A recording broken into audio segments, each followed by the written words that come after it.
and welcome back to the next episode of Live and Learn. And today I'm joined by James in our lively team. Welcome, James. Hello, everybody.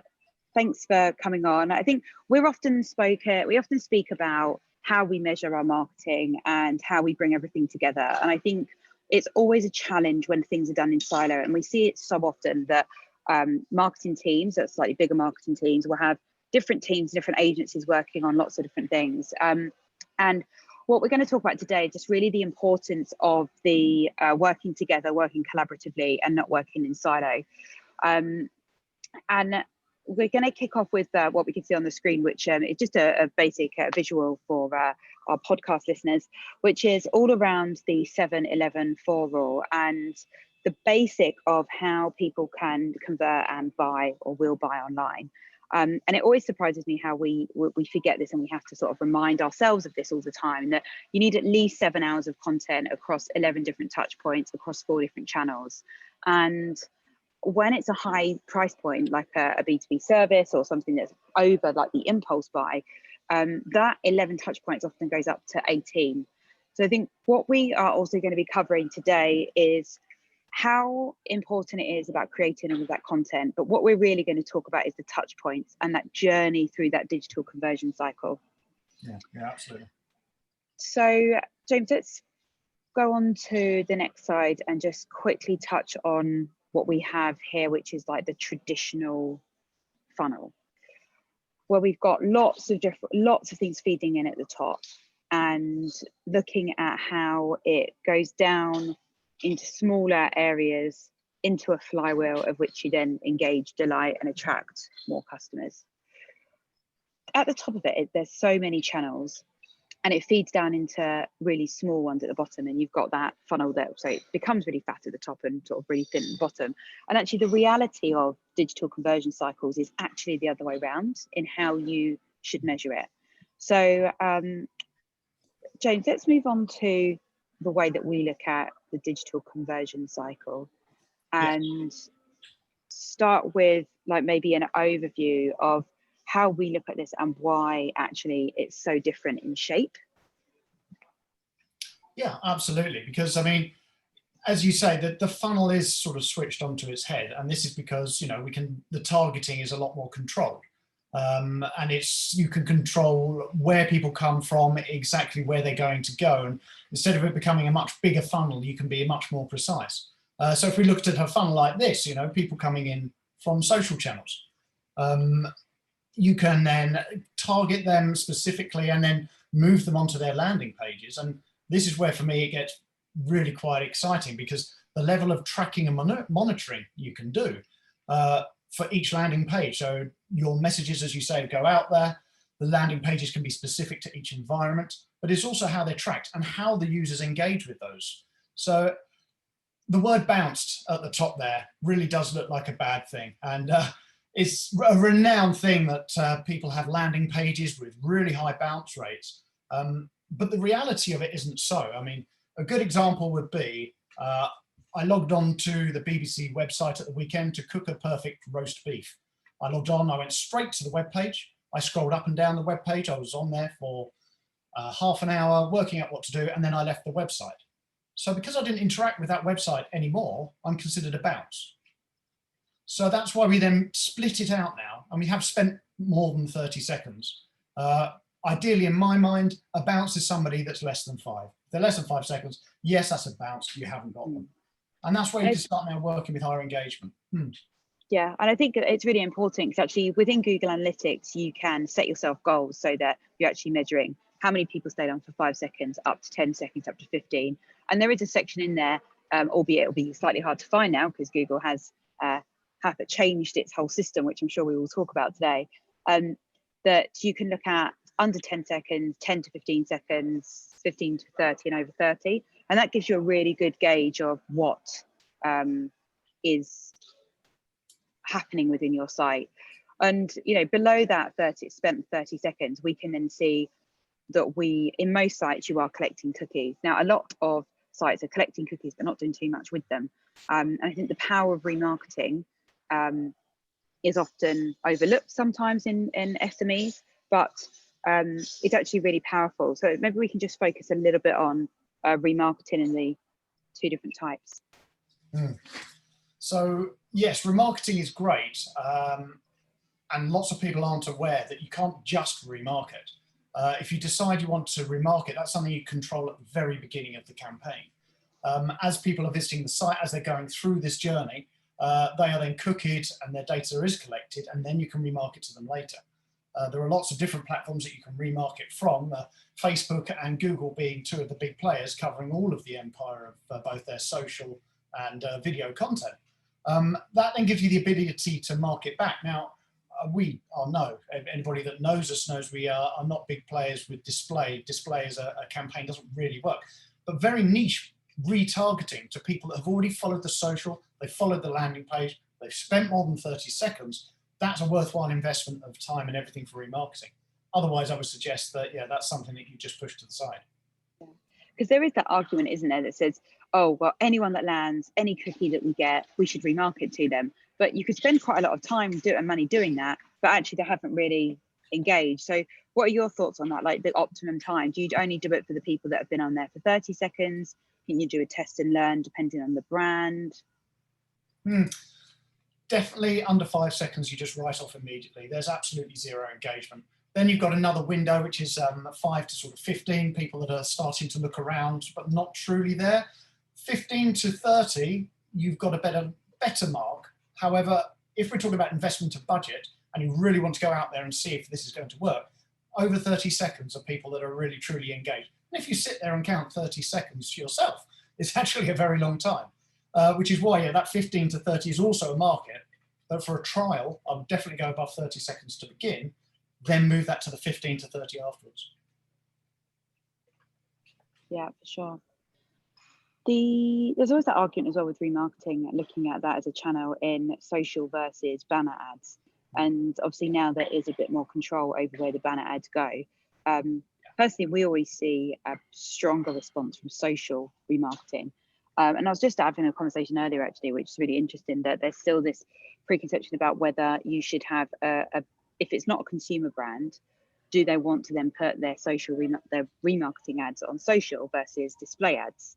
I've always taken the mindset of people are people. It doesn't matter what they're looking at. If they're interested in something and you want to just pop up and remind them again, it go on both channels. What does it really matter? But what's your viewpoint on it? I agree with you completely, actually. The whole B2C environment has changed. It is changing. If anything, this current coronavirus pandemic that's been going on has made it even more so, as people that were considering themselves corporate, spending more time at home and realizing there's a little bit more to life. So I think, yeah, doing all marketing to people in all environments is definitely worthwhile. And I think if we can start looking at the statistics after the end of this year compared to the year before, I think they will prove quite significantly that the P2P environment, as we're calling it, is seriously improving. Yeah. And what's the best way then for brands and companies to kind of get their metrics all sort of in one place, so that they are looking at this all in one go, rather than I'm jumping into Google Analytics and I'm getting a little bit of information, then I'm going into whatever social platform you're looking at, then they've got ads going off elsewhere. Like how do you kind of do that and help people to do that? I'm asked this quite a lot, actually. What single environment can I use to get the data? And the answer is there are loads, absolutely loads. You can log on to, you can bolt all the thing and they will give you the information. But that is all they will give you. So the second that you start seeing the information and you think, well, hang on, why did I spike on that day? What was sent out on it? Let's go and have a look. Then immediately you're straight out of that package and you're right back to going to the individual solutions themselves. This is why creating dashboards and environments that you can then review and go more in depth on are significantly better. The number of times that we have done it, we use Google Console, for example, to search people's keywords and the reasons that people are coming to your site. And there was an incident a couple of weeks ago where a client had a huge spike on one day and he was just on a simple a tracker and couldn't explain it. So then we lifted up the drains. It turns out that a package similar to what he was selling was mentioned on BBC's Top Gear. And that then drove people all coming to the website for completely the wrong reason. But at least we got to the reason for that spike, which actually then led into a new marketing campaign around it itself. Amazing. And I think when you first look, when brands and business owners sort of look at this first time, it's a bit like, oh my goodness, we can't approach all of this. And in limited resources and limited budgets, obviously you have to look at this one step at a time. And I think it is a bit chicken and egg, like how where you start. And let's maybe jump into that about where you do start. I think one of the most important things is just starting to get it mapped out. Just start to look at your digital conversion cycle, even if it's only 3 bubbles at this stage, and then you can gradually add on. I do often say with our clients is that always try and start with your website, because you could start at the top of the funnel where you are, or the side of the funnel for here, where you're pushing into the cycle. But if you're pushing into the cycle to just hit your first chain or your barrier, it's kind of a bit of wasted resource, isn't it? But then there's the flip argument. How do you know what's broken until you start pumping things into it? And yeah, it is a bit chicken and egg. I do agree with you. My sort of analogy is, if you can think of a bucket of water that is absolutely everything you do as a market online, where are you going to drop one drop of water to have the biggest ripples? And it's slap bang in the middle, then the ripples can roll out. And that's the way I see it. The center of your experience is your website, because that's not only the part that's selling you, selling your product, selling your service, it's selling your brand, your guidelines. So you start with the branding, you rebuild that brand off the website, and then you can move outwards from there. So you can move left into the styling of your social, your campaigns. It's going to be led. You've got your tone of voice set up. You know where your website needs to stand. And that makes it easier to understand the personality that you are going to be socially.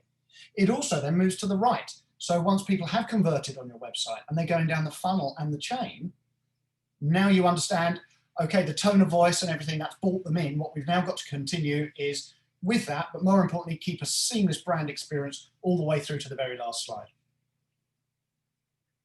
Yeah, agreed. So if we start with the website and we maybe just hone in on that for the rest of this time, when we look at where things are going wrong. So we started with, you've got the landing and we look at the bounce. So there is then, if you have got a high bounce rate, anything over 30% for me is too high.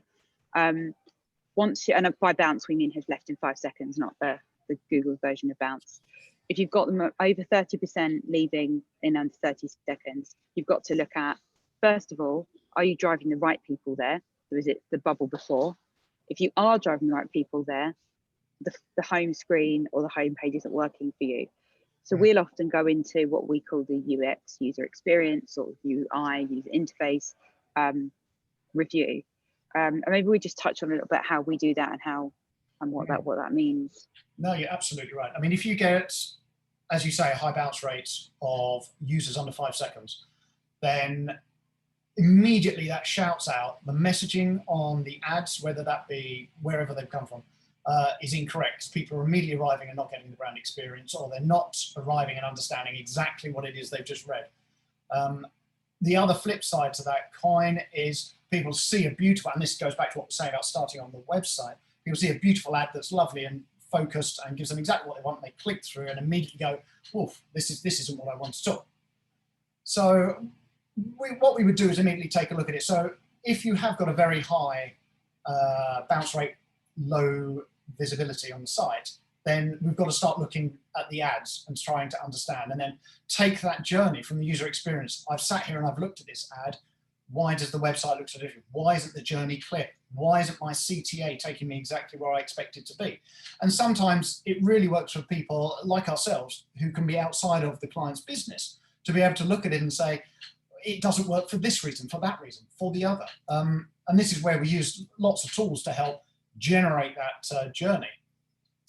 But yeah, once we then establish the journey, the path to the website, then we start looking at the website itself. And this is a phrase that anybody who knows me knows I say all the time, what is the aim of the page? We have a page. What is its goal? What do we want this page to do? And a number of times people think, well, I want them to tell them about us, tell them a bit about the product, offer these services. No. If people have come through on a CTA, that landing page has to follow the messaging that got them there in the first place. And to be clear, concise, and direct. And 95% of the time, it's very clear that the UX is wrong, the UI isn't delivering.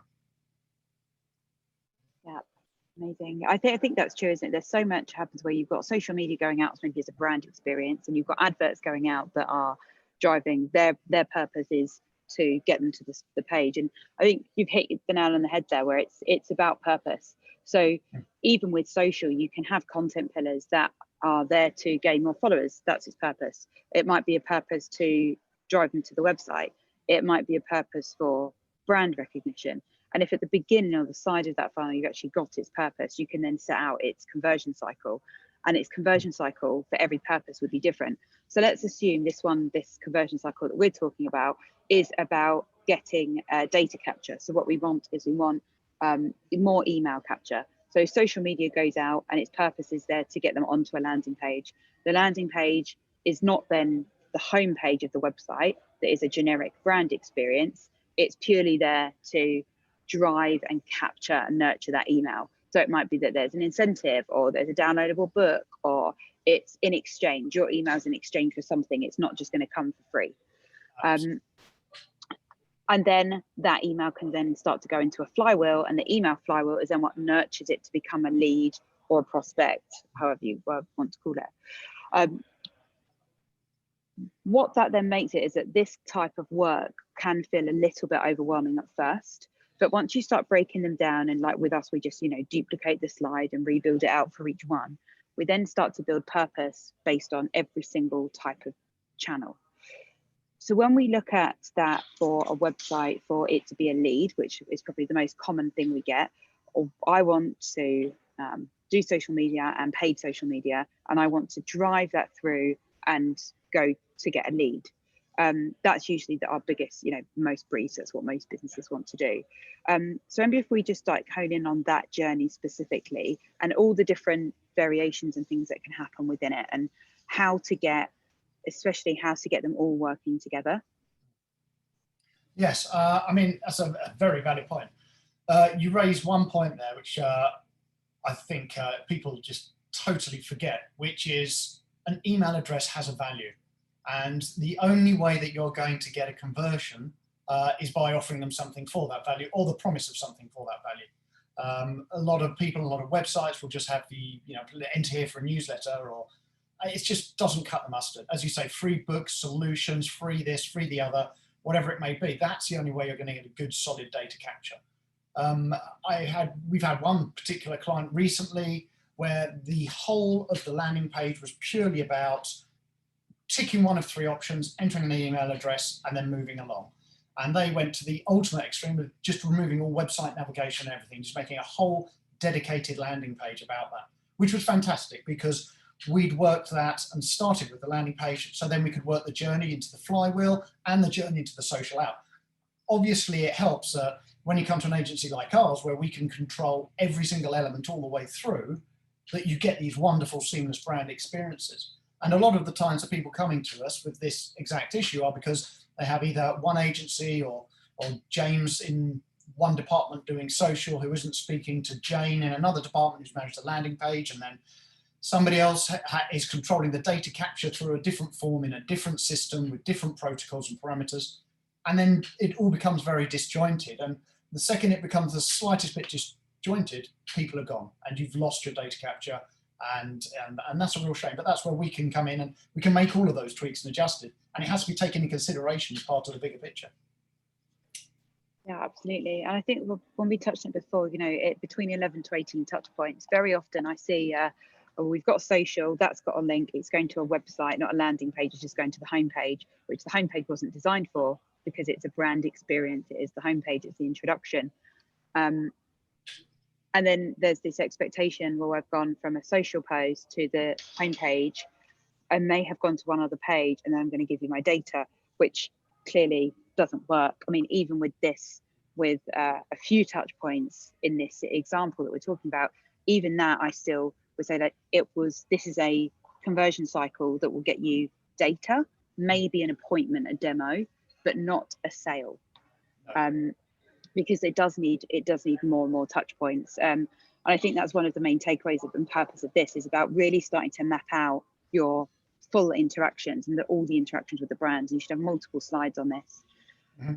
I do want to touch on it does take a bit of time in getting all of the data from all the right places, and you can keep it quite simple. So it might be that, okay, in the month of November, social media reached 18,000 people as an example. And from there, we then got a 4% click-through rate, which went to the landing page. So at that point, we're like, oh, 4% click-through, that's quite good.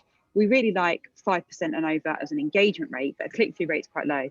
But if that's your only thing plugging in the conversion cycle, it might be that in that chain, you actually say, right, actually the month we need to purely focus on higher click-through rates for social, because that feeds more people into the top of this funnel. Yes. Then for the landing page, it might be that you say, right, well, actually we've got only 10% staying on 30 seconds.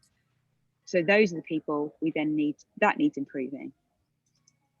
And it's just one step at a time that you can then slowly focus on building and improving them. Now, with the landing pages and website, we often use things like Hotjar and things like that to record. And these are also free tools that you can take on your own websites. They create videos of how people are using it. So you'll start to see how people are using it, which is always very often different to how you think it's going to be used. So always a worthwhile exercise, and then engaging with a UX, UI designer team that can then help tweak and change that website. Very often with this, it's like one step at a time and just keep feeding in. So smaller businesses just keep working along these funnels, and that becomes your marketing strategy or your fixing strategy almost. But James, going back to the area on lead generation through this, what other parts of this could we be adding or improving that allows companies to generate more leads from their website?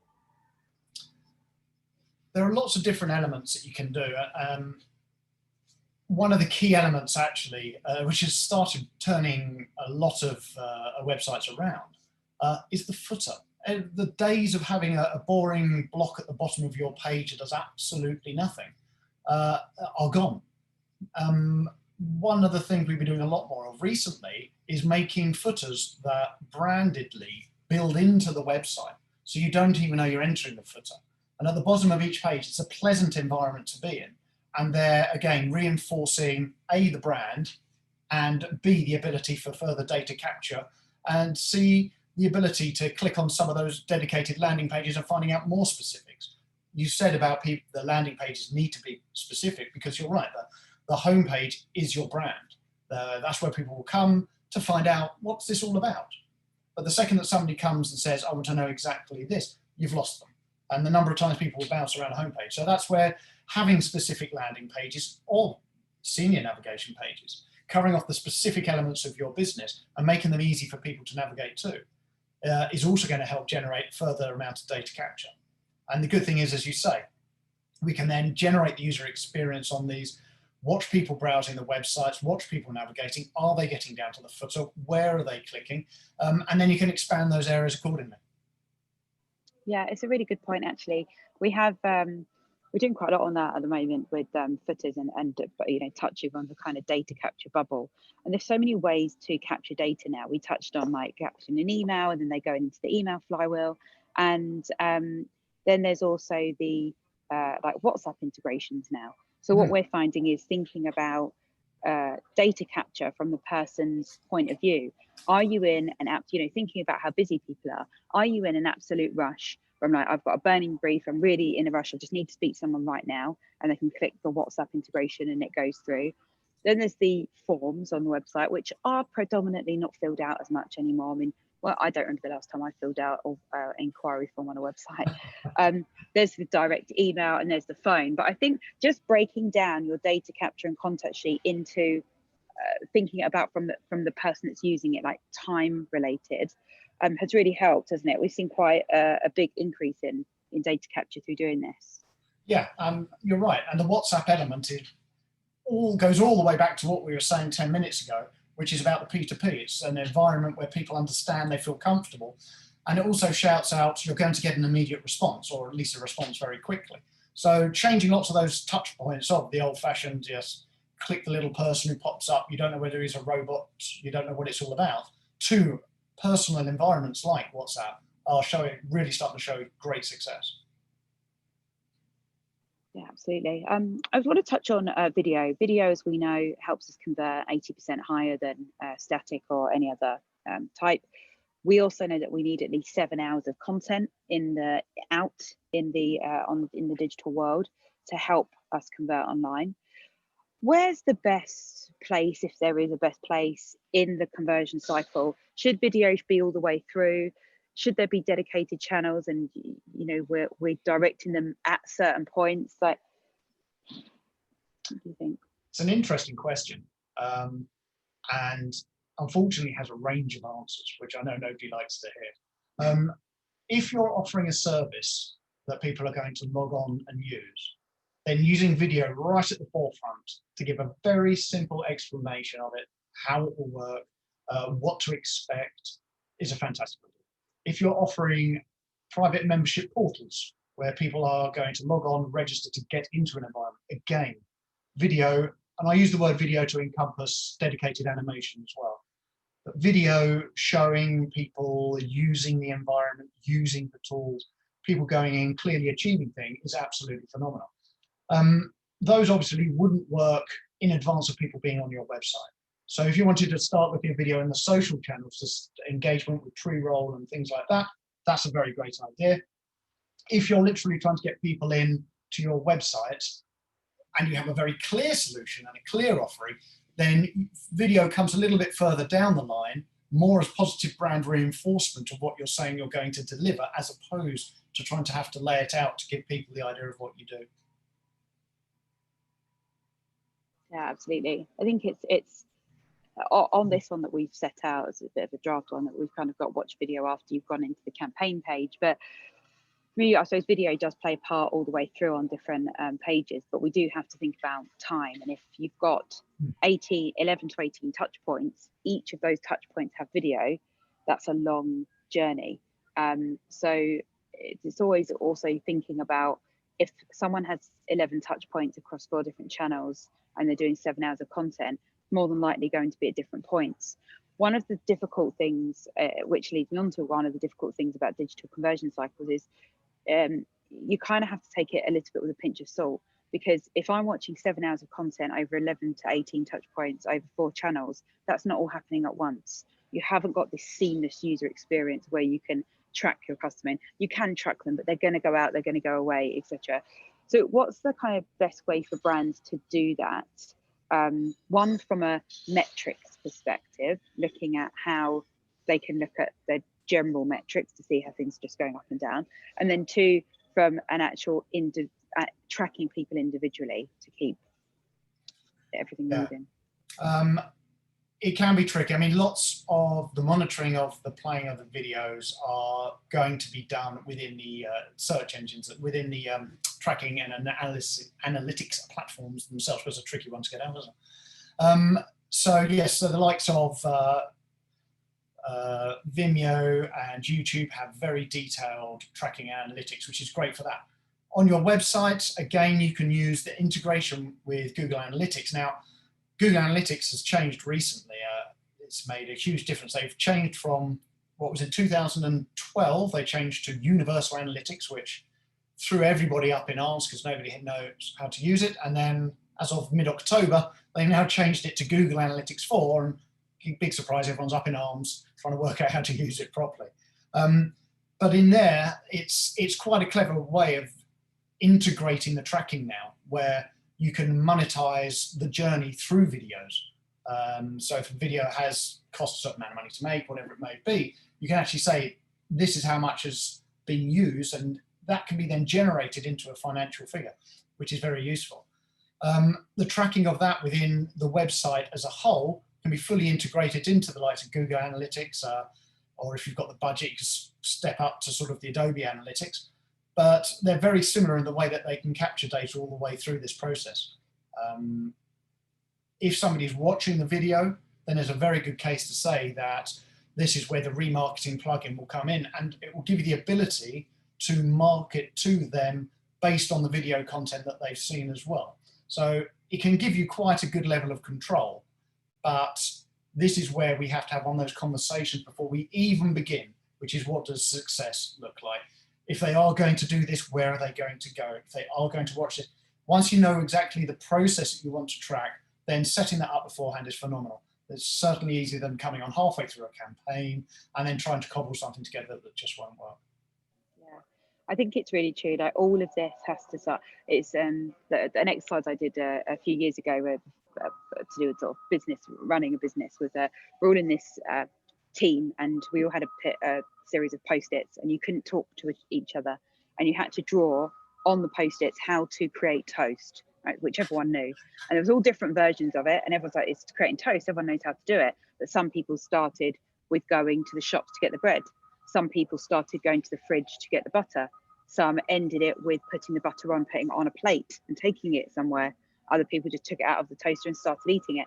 So there was this really interesting, and what the outcome was you looked at, actually, with a process, you need where does it start and where does it end? And actually, with the digital conversion cycle, it is exactly that. You have to think about the start and the end. But before you do that, it's very much about what is the purpose. And when you really break it down, they do need to get quite granular for this to work, because you are still going to need to increase your followers. So there will be follower conversion cycles. There will be data capture cycles to increase your email lists.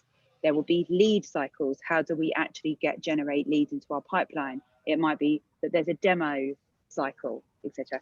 And when you really break down all the different ways someone can engage with your business or brand, it opens up all the possibilities, which can, I get, be a little bit overwhelming at first. But if you just break them down one step at a time, you can then just build out these plans from there. And obviously, the more detailed you get and the more you look at the purpose, the easier it will be to fix it, rather than looking at them too top line. So, like, for instance, the one we spoke about on the screen is very top line. And I would say this is not detailed enough, but it was fine for the purposes of explaining the conversion cycle. What I like about it is it may be quite simple, but in between every single element that we're looking at there are not straight lines. It's bubbled lines. They're moving lines. Why? Because it has to have a certain level of fluidity as well. No process is going to be very simply, as you say, this is where we're going, this is what we're going to do. You have to have a very good vision of the beginning and the end. Some things in the middle, the lines in between them are always going to be a little wavy. And I think anybody approaching a sort of online campaign like this with very rigid parameters, it's really going to struggle to deliver. A very good understanding of what we need to achieve, what the goals are, how we're going to do the process, but then on the day suddenly realize, well, actually, let's invest a little bit more over here. Let's put a little bit more over into this bucket, and having that ability to be able to adjust the taps, as you will, to fill up the process is absolutely essential. Awesome. So, James, for you, what is the kind of key takeaway, the key one thing that if someone's just starting this, that they should focus on? If somebody is going out and doing a campaign right now, I would start out with very simple, what is it we're trying to achieve? Let's say in this situation, it's just simple data capture. We want to get an email. Okay, what are we going to give them for that email? Okay, so now we know what we want to achieve, and we know the part of the process we're going to get there. So let's start in the middle of this bucket. Let's have a look at what it's going to look like. Create it, have a look at it. Does it work? Is the user experience great? Do you land on the page? Send it to a few friends, send it to a few colleagues. What's your takeaway from looking at this? Okay, we've got this part right. And then move outwards. Okay, where are we going for the social? How are we going to make it? How is the social going to respond to this page? It's got to direct people to this page so that by the time they already arrive, they already have exactly the process that they need to achieve. And then the other side, the data capture, they're continuing through that journey. It's the same brand experience. They always feel like they've been taken all the way through on a small cloud is ideal. So start at the beginning, start in the middle, sorry, get that part absolutely nailed, then everything else can grow outwards from it. Awesome. Thanks, James. Thanks everyone that's been listening and watching and engaging. And I think this has been really helpful. If there are any questions or concerns about how to maybe start this yourself or have a look at it, we would always be happy to go through and just do a quick call and almost like a quick audit and overview of what currently you've got sitting in these bubbles and where the breaks are in the chains. So thank you very much, James, for joining us. Thanks everyone for listening, and keep your eyes peeled for the next podcasts, which will be out on liveconsultancy.co.uk.